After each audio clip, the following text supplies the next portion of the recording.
হরে কৃষ্ণ। আজকের ভিডিওতে টিকরপুর হরিকালী মায়ের পুরো মন্দিরটা ঘুরে দেখাবো, আর সেই সাথে মায়ের মন্দিরের কিছু ঘটনা আপনাদের সাথে শেয়ার করব। ঢাকা থেকে ফেরার পথে মূলত মায়ের মন্দিরটা পুরোটা ঘুরে দেখতে গিয়েছিলাম, কিন্তু সেদিন ঢাকা থেকে ফেরার পথে এমন একটা মর্মান্তিক ঘটনা সাক্ষী হই যে এটা দেখে আসলে একদমই হতভম্ব হয়ে গিয়েছিলাম। আসলে গ্রামে এই ধরনের ঘটনা কখনোই দেখা যায় না। গ্রামে একজন আরেকজনের জন্য একটু হলেও এগিয়ে আসে, কিন্তু ঢাকার ফুটপাতে এমন একটা দৃশ্য দেখলাম, একটা লোক একদম মৃত অবস্থায় পড়ে আছে, একদম শক্ত হয়ে গেছে, কিন্তু সেই লোকটাকে দাহ করার মতো বা সেই লোকটাকে দাফন করার মতো কোনো মানুষ সেখানে নেই। হাজার হাজার মানুষ রাস্তা দিয়ে যাচ্ছে, হাজার হাজার লোক সেটাকে দেখছে, কিন্তু কেউ তার পাশে নেই। দূর থেকে সবাই দেখে চলে যাচ্ছে। পুলিশরাও নাকি শুনলাম দেখেছে, দেখে চলে গিয়েছে, তার কোনো ব্যবস্থাই করেনি। হয়তো পরে করবে, কিন্তু আমাদেরও কিছু করার ছিল না, তাই ওই অবস্থায় তাকে দেখে সে অবস্থায় ওখানে রেখেই চলে আসতে হলো আমাদের কাছে। আসলে ছোট ছেলে মেয়েকে নিয়ে ওদের নিয়ে ঢাকা গেলে দেখা যায় অনেক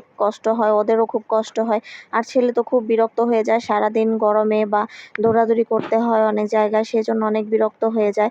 আর আমাদের সবাইকে খুব ক্লান্ত লাগছিল, আর ছেলে বারবার বাইক থেকে নামতে চাইছিল, গাড়িতে থাকবে না। কয়েক জায়গায় নামিয়েছি, এরপর আবারও বায়না করছিল সে নামবে, বাসায় যাবে কত তাড়াতাড়ি, অস্থির হয়ে গিয়েছিল। তাই ভাবলাম যে মায়ের মন্দিরে একটু নামি, এখানে নেমে কিছুটা সময় প্রকৃতির ঠান্ডা বাতাসে থাকলে হয়তো ওর ভালো লাগবে, সেই জন্য একটু খোলামেলা জায়গায় ওকে নিয়ে নামলাম আর পুরো মন্দিরটা ঘুরে দেখলাম মায়ের। তো এই মন্দিরটিকে নিয়ে অনেকের কাছে অনেক রকম কথাই শুনেছি, হয়তো আপনারা অনেকেও হয়তো অনেক কিছুই জানেন, আমি হয়তো তেমন কিছু জানি না। তবে আমি যেটুকু জানি, শুনেছি যে এই মন্দিরে নাকি কোনো আশা প্রকাশ করলে বা কোনো মানত করলে সে আশা পূর্ণ হয়, ভক্তের মনের অভিলাষ পূর্ণ করে মা হরিকালী। এরপর আমার মায়ের মুখেও শুনেছি, আগে ছোটবেলায় যখন এই মন্দিরের সামনে দিয়ে হেঁটে যেত সবাই নাকি একটি করে ঢিল এখানে ছুঁড়ে মারতো। জানি না এটার কারণ কি কারণে বা সবাই ঢিল ছুঁড়ে মারতো। যদি আপনারা কেউ জেনে থাকেন এটার পেছনের কারণটা, অবশ্যই কমেন্টে জানাবেন। আর মায়ের মন্দির সম্পর্কে আপনারা যে তথ্য জানেন সেটাও একটু কমেন্টে অবগত করবেন আমাকে। আমার খুব আগ্রহ এই মন্দির সম্পর্কে আর অনেক কিছু জানার। আর আপনারা কে কে এই মন্দিরে এসেছেন সেটা কমেন্টে জানাবেন, আর কে কে এখনও আসেননি তারা অবশ্যই চলে আসবেন। ঠিকানাটা আমি আবার বলে দিচ্ছি, এটা হচ্ছে ঢাকা জেলা নবাবগঞ্জে টিকরপুর গ্রামে অবস্থিত।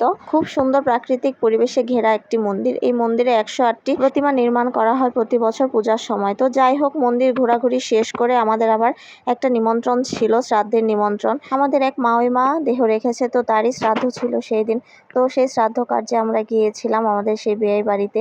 তো ওই বাড়িতে গিয়ে আমরা প্রসাদ পেলাম। এরপর ওই বাড়িতে যজ্ঞ করেছে, খুব সুন্দর যজ্ঞ হয়েছে।